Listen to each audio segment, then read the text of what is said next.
और बड़ी खबर इस वक्त की वो सबसे पहले हम आपको बता दें कि ईरान में यूएस इजराइल के ताबड़तोड़ हमले लगातार जारी है और हमलों में तेहरान में भारी तबाही हुई है।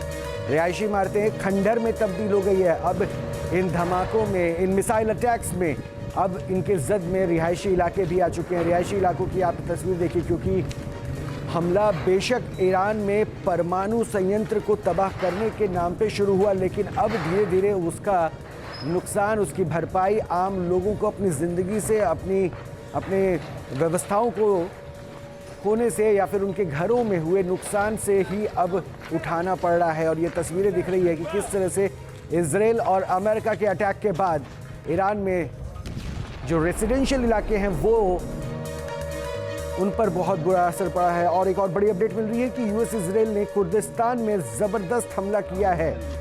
कुर्दिस्तान के कसरी शिरीन में गार्ड्स कॉर्प्स बैंक पर यह हमला किया गया है। यूएस ने कुर्दिस्तान कसर शिरीन में ईरानी ठिकानों पर हमला किया है।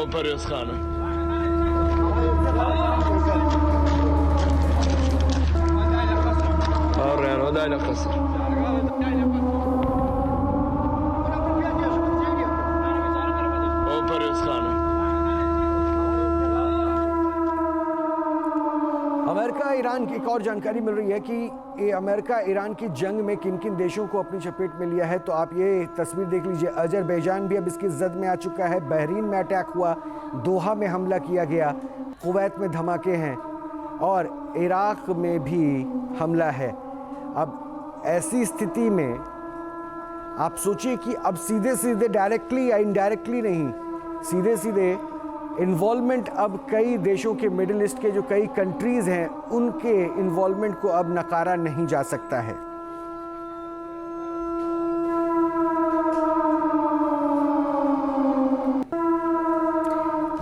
एक और अपडेट इस बीच में आ रही है कि ईरान के डिप्टी विदेश मंत्री का युद्ध को लेकर बयान आया है। यूएस फायदेमंद प्रस्ताव रखे तो परमाणु प्रोग्राम छोड़ें। ये स्टेटमेंट हो सकता है कि यूएस के लिए, जो यूएस चाह रहा है उसे सोचते हुए, उसे देखते हुए इम्पॉर्टेंट हो सकता है कि ईरान के डिप्टी विदेश मंत्री हैं, उन्होंने कहा है कि युद्ध को लेकर अमेरिका फायदेमंद प्रस्ताव रखे तो परमाणु प्रोग्राम को छोड़ा जा सकता है।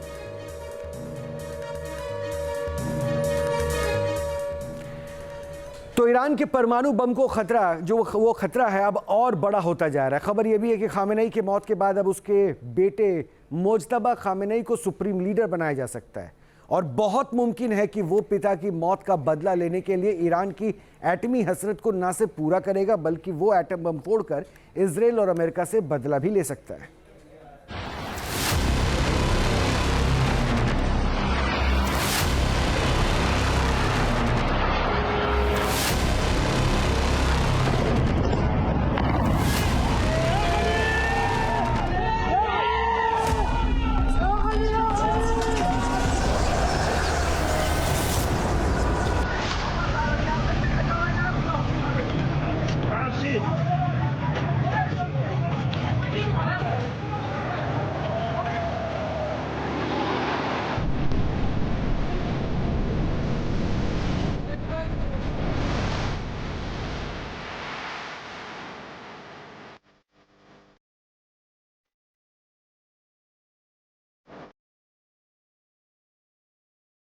पिता की मौत से दहला, बेटा लेगा एटम बम से बदला।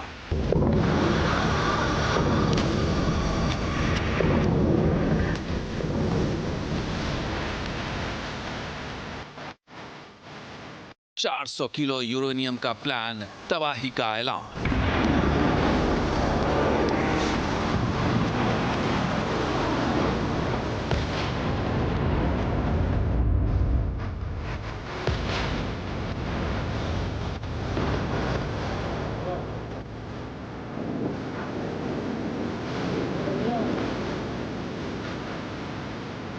ईरान दुश्मनों को हराएगा, एक नहीं 10 एटम बम गिराएगा।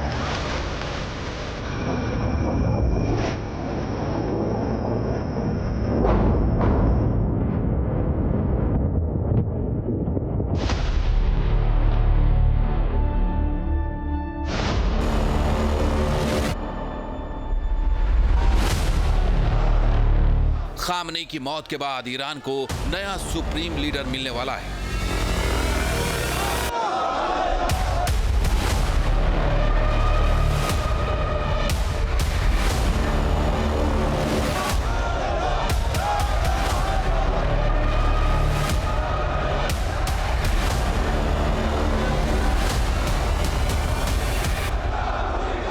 बेटे मुस्तफा खामनेई के नाम पर मुहर लगना तय माना जा रहा है, बस ऐलान होना बाकी है। और अगर जूनियर खामनेई ने सुप्रीम लीडर की कमान संभाल ली तो इजराइल और अमेरिका समेत खाड़ी देशों के लिए बहुत बड़ा संकट मंडराने के आसार हैं।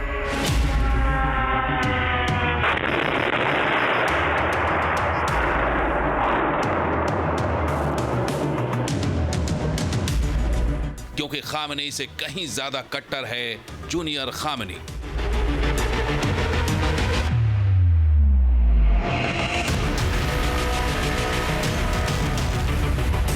जो पिता की मौत का बदला लेने के लिए अपनी एटमी सनक को न सिर्फ पूरा करेगा बल्कि एटम बम फोड़कर इस युद्ध का अंत भी कर सकता है।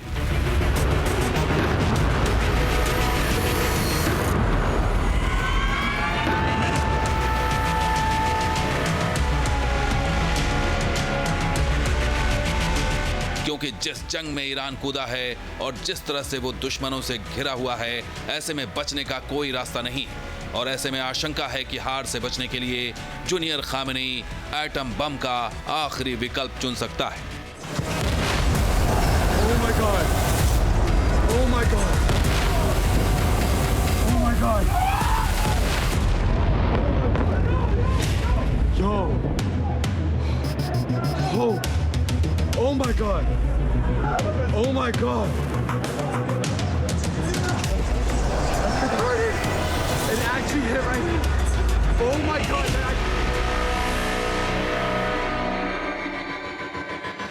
हालांकि ईरानी मीडिया फार्स का दावा है कि मुस्तफा खामनेई को अभी सुप्रीम लीडर चुनने में 1 हफ्ते का समय लग सकता है। फिलहाल सुरक्षा के लिहाज से रिमोट वोटिंग कराई जा रही है क्योंकि खतरा इजराइल से है, क्योंकि इजराइल ने ऐलान कर दिया है कि अब वो ईरान में खामनेई के बाद किसी और को सुप्रीम लीडर नहीं बनने देगा और अगर कोई बनेगा तो वो खामनेई की तरह मारा जाएगा।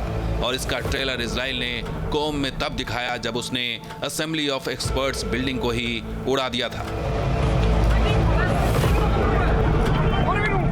जहां धार्मिक गुरु इकट्ठा होकर नया सुप्रीम लीडर चुनने वाले थे। लेकिन असली खतरा जूनियर खामनेई को लेकर है, क्योंकि जानकार मानते हैं कि जूनियर खामनेई सीनियर खामनेई से ज्यादा खतरनाक है और ज्यादा कट्टर है, जो अपनी एटमी सनक को पूरा करने के लिए किसी भी हद तक जा सकता है। क्योंकि खामनेई के खात्मे के साथ वो फतवा भी खत्म हो गया है जिसमें खामनेई ने एटम बम न बनाने का संकल्प लिया था।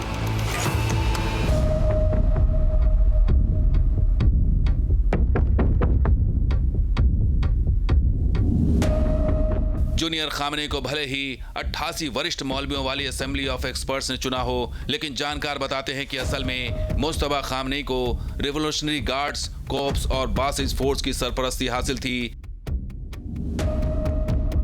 कट्टर छवि वाले जूनियर खामनेई के पास पिता जैसा धार्मिक दर्जा तो नहीं, लेकिन IRGC के दम पर वो ईरान के अधूरे परमाणु संकल्प को पूरा करने के लिए आगे बढ़ सकता है और यही इजराइल और अमेरिका और पूरे मिडिल ईस्ट के लिए चिंता का सबब बन गया है।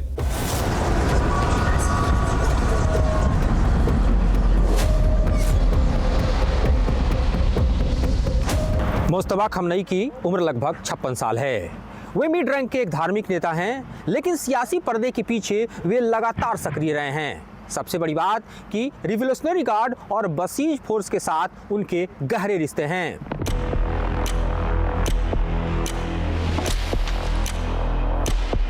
ईरान में सुप्रीम लीडर का पद देश की राजनीति, सेना और रणनीतिक मामलों में सबसे अहम माना जाता है। सूत्रों के मुताबिक IRGC ने धार्मिक नेताओं पर सीधा दबाव बनाया है कि मुस्तफा को ही चुना जाए ताकि युद्ध के इस माहौल में दुनिया के सामने ईरान की कट्टर नीतियों वाली छवि को पेश किया जा सके।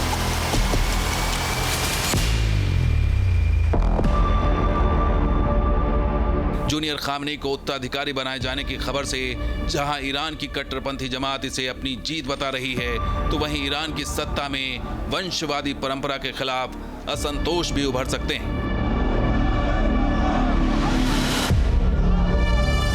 मुस्तफा खमनई को ईरान का सुप्रीम लीडर चुना जाना लगभग तय माना जा रहा है, लेकिन इस चुनाव को विवादास्पद भी माना जा रहा है, क्योंकि 1979 की जो इस्लामिक क्रांति हुई थी उसके मूल में था राजशाही को खत्म करना, और इस्लाम के सिद्धांत के मुताबिक पुत्र पिता का उत्तराधिकारी नहीं हो सकता। और ऐसे में खमनई का ये चुनाव विवादों में घिर गया है और इसको लेकर कई तरह के विरोधाभासी बयान भी सामने आ रहे हैं। ईरान में फिलहाल तैयारी हो रही है खामनेई के अंतिम संस्कार यानी जनाजे की, लेकिन युद्ध काल में ऐसा करना ईरान के लिए एक बड़ी चुनौती है, क्योंकि लाखों की भीड़ पर खतरा मंडरा सकता है।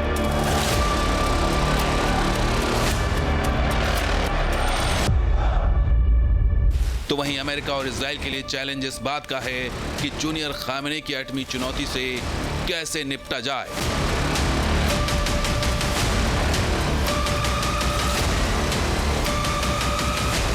टीम न्यूज नेशन, आपके मोबाइल पर तुरंत आएगी ब्रेकिंग न्यूज। स्क्रीन पर सबसे पहले दिखेगी बड़ी खबर, देश दुनिया की हर खबर एक जगह। अब आपके मोबाइल पर तुरंत फटाफट इंस्टॉल कीजिए न्यूज नेशन ऐप और रखिए खुद को अपडेट।